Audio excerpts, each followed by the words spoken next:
नमस्कार मित्रांनो, मराठी माणूस प्रदीप. आत्ताच समजलं मला की रविराज साबळे पाटलांची जी काही Instagramची आयडी होती, ज्याच्यावरती 21 लाख एक फॉलोअर्स होते आणि रविराज साबळे पाटील काय काम करत होते, आत्तापर्यंत त्यांनी काय केलं, शेतकऱ्यांचे प्रश्न असो, बाकी अनेक गोष्टींवरती बोलणं असो, सरकारला धारेवरती धरणं असो, या सगळ्या गोष्टी म्हणजे विरोधक जेवढा आत्ता सत्तेत बसलेला, म्हणजे जो निवडून आलेला विरोधक, पण राजकारणी ज्याला आपण म्हणतो विरोधक म्हणून, ते जेवढे स्ट्रॉंग नव्हते, त्याच्यापेक्षा दुप्पट पटीने स्ट्रॉंग किंवा त्याच्यापेक्षा दुप्पट मजबूतीने काम रविराज साबळे पाटील करत होते आणि त्याच्यामुळे महाराष्ट्रभर त्यांनी अगदी ओळख झाली होती. एखादी गोष्ट सरकारच्या विरोधात ते जर उचलत होते तर ती संपूर्ण महाराष्ट्रभर पोहोचत होती. आणि काल असं त्यांच्यासोबत घडलं की त्यांची ती Instagramची आयडी सरकारने कोणी काढली केली माहित नाही, पण ती बॅन झाली. याच 1 महिन्याच्या पूर्वी कांगणे सरांची देखील आयडी बॅन झाली होती. अशा अशा असंख्य लोकांच्या आयडी फटाफट उडवल्या जात आहेत. बरं, त्याच्या मागचं एक महत्त्वाची गोष्ट तुम्हाला सांगतो की त्या का उडत, मग आपण येऊया विषयाकडे. त्याच्या मागचं सगळ्यात महत्त्वाचं कारण म्हणजे एक पॉलिसी दाखवली जाते, ती म्हणजे व्हायोलेशनची. व्हायोलेशन म्हणजे काय? सरकारच्या विरोधामध्ये बोलणं किंवा मुख्यमंत्रीच्या वैयक्तिक व्यक्तीवरती बोलणं, म्हणजे फडणवीसांना काही बोलणं अर्वाच्य भाषेमध्ये, ते सीएमचा अपमान करणं किंवा नको तसल्या चुकीच्या गोष्टी याच्यामध्ये फिरवणं, समाजामध्ये फिरवणं, या सगळ्या गोष्टीचं व्हायोलेशन असतो. किंवा जे आपण बोलतो आता मराठी भाषेमध्ये आपण शिव्या वगैरे देऊन बोलतो, त्या शिव्या त्या पद्धतीचं सगळं व्हायोलेशन दाखवणं आणि त्याच्यातून मग ह्या आयडी डिलीट करणं. आता तुम्ही जरी कोर्टामध्ये गेलात ना, ही जरी गोष्ट घेऊन तुम्ही समजा कोर्टामध्ये गेलात, तरी कोर्टामध्ये जेव्हा तुम्ही जाल ना, तेव्हा तुम्हाला या सगळ्या गोष्टी दाखवल्या जातात. कारण काय होतं, तर रविराज साबळे पाटील घ्या, त्यांचं बोलणं वगैरे म्हणजे शिव्या देत बोलणं किंवा अशा पद्धतीनं बोलणं, त्याच्यामुळे इथं आपण काउंटर करू शकत नाही. किंवा देवेंद्र फडणवीसांना नको तशा भाषेमध्ये बोलणं, काही म्हणजे त्यांचा एकेरी उल्लेख करणं किंवा XYZ जे काय असेल ते, याच्यातून मग आयडी डिलीट करणार. मग कोर्टामध्ये जेव्हा तुम्ही जाता तेव्हा तुम्ही काय बोलू शकत नाही, कारण आपल्या हातात काही नसतो, भले आपण योग्य असतो. आता असं झालंय. आता सरळ तुम्हाला सांगू का, हे व्हायोलेशन वगैरे या सगळ्या गोष्टी बाजूला सोडा. सरळ काय, सरकारच्या विरोधात बोलतोय त्याची आयडी काढून टाका, त्याचा आवाज शांत करून टाका, विषय संपला.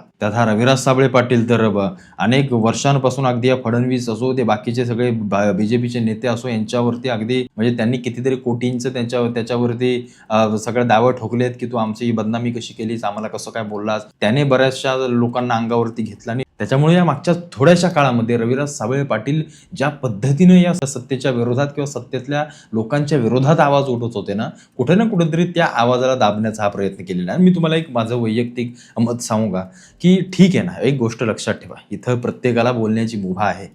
प्रत्येकजण प्रत्येकाची बाजू मांडू शकतो, तो काउंटर करू शकतो. सरकारमधली जर एखादी चुकीची गोष्ट असेल तर तो दाखवू शकतो. विरोधकांची एखादी चुकीची गोष्ट असेल तर ती तुम्ही दाखवू शकता. आता मी हे तुम्हाला गोष्ट सांगू का, मी स्वतः वैयक्तिक बीजेपीचं हिंदुत्व या सगळ्या गोष्टींसाठी मी त्यांना सपोर्ट करतो किंवा माझं त्यांच्यासोबत बऱ्यापैकी मी त्यांच्यावरती बोलत असतो किंवा लोकांना मी सतत सांगत असतो की भारतीय जनता पार्टी महत्त्वाची आहे का, भारतीय जनता पार्टी महत्त्वाची. कारण काय आहे, सध्याच्या घडीला भारतीय जनता पार्टी खरंच महत्त्वाची आहे देशामध्ये.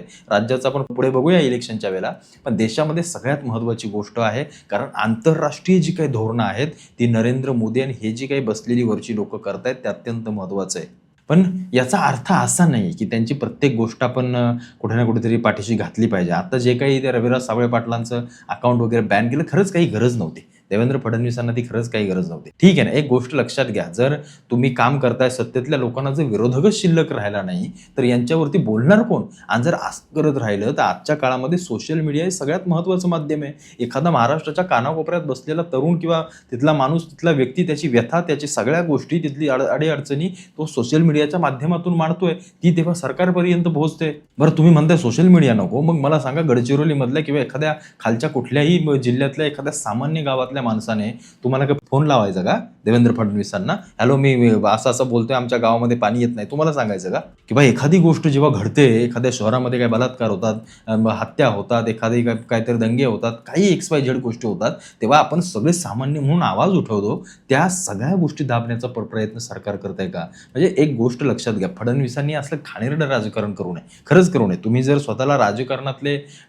काय म्हणू आपण त्यांना भीष्म पिता असं काहीतरी म्हणतात ना, तशा पद्धतीचं जर समजत असाल तर हे अशा क्षुल्लक गोष्टी करणं, ते तुम्ही तिकडे जे बसवलेत सगळे पोलीस वगैरे, काय ते म्हणतात ते सायबरवाले, ते सगळे बसलेत, कोण काय करतंय त्याची आयडी डिलीट करणं, या सगळ्या गोष्टी करणं, हे सोडून द्या. खरंच हे बालिश चाळ आहेत, खरंच बालिश चाळ आहेत.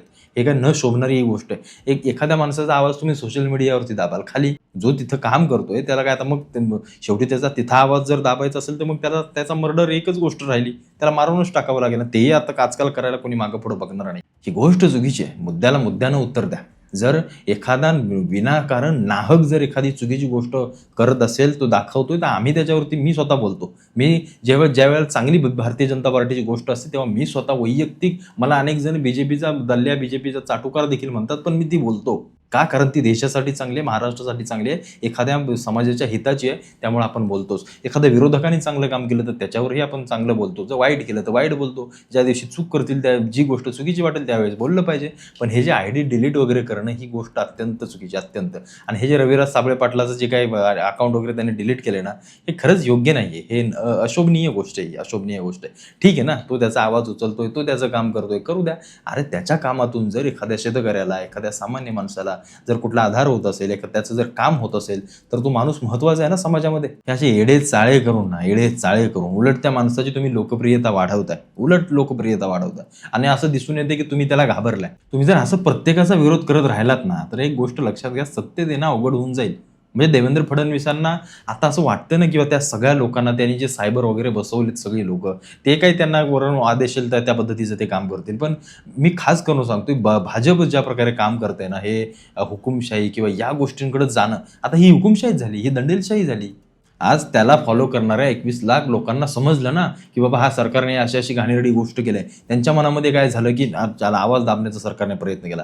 तिथं त्यांना समजून आलं की कशा पद्धतीने सरकार काम करतंय, कशा पद्धतीने लोकांचा आवाज दाबण्याचा प्रयत्न करतंय. आणि तुम्ही आज जी कॉक्रोच पार्टी वगैरे हे जे ह्यांना ज्यांना येडे समजताय ना, एखाद्या वेळेस काही होऊ शकतं येणाऱ्या राजकारणामध्ये. आणि तुम्हाला जर टिकून राहायचं असेल ना, तर यांचा विरोध न करणं, आणि तोही अशा पद्धतीनं तुम्हाला काउंटर करायला बसले तर आम्ही बसलोय ना. एखादी गोष्ट आमच्यासारखे देखील अनेक इन्फ्लुएन्सर आहेत किंवा अनेक क्रिएटर आहेत जे चुकीच्याला चूक म्हणतात, चांगल्याला चांगलं म्हणतात, किंवा जे दिसतंय समोर. आता ही CJP, ही जी कॉक्रोच जनता पार्टी आली, ही कशा पद्धतीने इन्फ्लुएन्स होऊन आली, त्यांच्या मागे कोण आहे, या सगळ्या गोष्टी आम्ही बिनधास्तपणे बोललो. त्यांचा जो काही मुद्दा असेल नीटचा, त्याला आम्ही मान्य करतो ना, त्याला आम्ही काही नाकारत नाहीये, ती गोष्ट योग्यच आहे. पण त्याच्या मागे जे काही राजकारण चाललंय त्याच्यावरती आम्ही बोललो ना.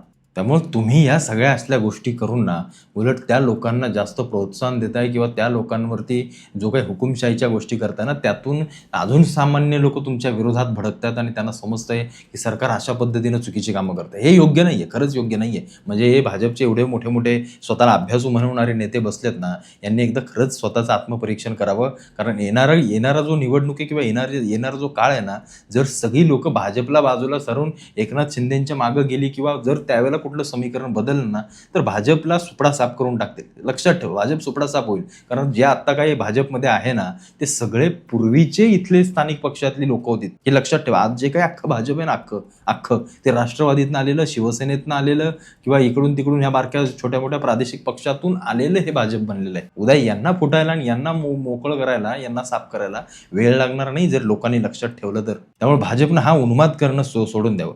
बोलू द्या ना त्यांना, बघा त्यांचं तुम्ही आयडी वगैरे काय असेल, त्यांना त्यांचं काय बोलायचं ते बोलू द्या. पण ठीक आहे, त्यांनी देखील त्यांच्या मर्यादा ठेवल्या पाहिजेत बोलण्याच्या. प्रत्येकानं, मी पण बोलतो, मी देखील विरोध करतो, पण आपल्याकडे प्रत्येकाकडे एक मर्यादा आहेत. त्या मर्यादा न ओलांडता आपण एखाद्या मुद्द्याला हात घालू शकतो, निश्चित घालू शकतो. प्रत्येक ठिकाणी शिव्याच देणं, प्रत्येक ठिकाणी अर्वाच्य भाषेतच बोलणं हे काही गरजेचं नाहीये. एखादी गोष्ट प्रेमाने देखील आपण समजवू शकतो समोरच्याला. त्या रविराज साबळे पाटलाचं हे व्हायचं थोडीशी त्याची भाषा प्रत्येक वेळेला थोडीशी वेगळीच वाटायची, किंवा त्या जरांगे पाटलांसारखी एक भाषा वगैरे असायची. त्याच्यामुळे त्यांच्याकडे तो बघण्याचा दृष्टिकोन काही लोकांचा असा वेगळा होतो. पण ठीक आहे, तुम्ही त्यांना वैयक्तिक समज द्या, पोलिसांमार्फत नोटीस पाठवा वगैरे, या सगळ्या गोष्टी करा. पण हे असं अकाउंट डिलीट करणं, या सगळ्या गोष्टी करून हे काही उपाय नाहीये, किंवा हे काय सोल्युशन नाहीये याच्यावरती. तो दुसरी आयडी काढेल लगेच. आजकाल फॉलो करायला किती गोष्ट लागते व्हायरल व्हायला ना हो, सांगा ना मला. किती गोष्ट लागते त्याला. आता त्याची ओळख आहे, सगळ्या गोष्टी आहेत. त्याला 2 मिलियन किंवा 3 मिलियन फॉलोअर्स परत आणायला किती वेळ लागणार आहे? महिना नाही तर 2 महिने लागतील. काय फरक पडणार आहे त्याच्या आयुष्यामध्ये? सांगा ना मला. त्याच्या काय आयडी मधून काय त्याला काय लाखो करोड रुपये येत नव्हते, मग त्याचा तो आयडी बॅन केला आणि मग तो रस्त्यावर आला? असं काही होत नाही. त्याच्यामुळे थोडंसं लॉजिकल विचार करा. बीजेपीनं थोडासा लॉजिकल विचार करावा. आधीच एकतर सध्या काय झालंय, लोकांचा अत्यंत रोष भारतीय जनता पार्टीवरती, खास करून देवेंद्र फडणवीसांवरती वाढायला लागलाय. हे मी पाहतोय, मला दिसतंय. माझा जेवढा राजकीय अभ्यास आहे तेवढा मला समजतोय. त्याच्यामुळं असं करू नका. आणि जर तुम्ही असंच करत राहिलात तर या 2-2.5 वर्षानंतर निवडणुका आहेत. लोक पुन्हा एकदा राग व्यक्त करतील आणि तो राग तुम्हाला विरोधकाच्या बाकावरती बसायला भाग पाडेल. एवढं फक्त लक्षात असू द्या. आणि रविराज साबळे पाटलाचं जे काही अकाउंट वगैरे डिलीट केले ते मला तरी वैयक्तिक नाही पटलं. ज्याची त्याची बोलण्याची ज्याला त्याला स्वातंत्र्य आहे, हा प्रत्येकानं मर्यादा ठेवून बोललं पाहिजे. पण जो आपल्याला विरोध करतोय म्हणून त्याला संपून टाका, ही गोष्ट लोकशाहीमध्ये योग्य वाटत नाही मला तरी.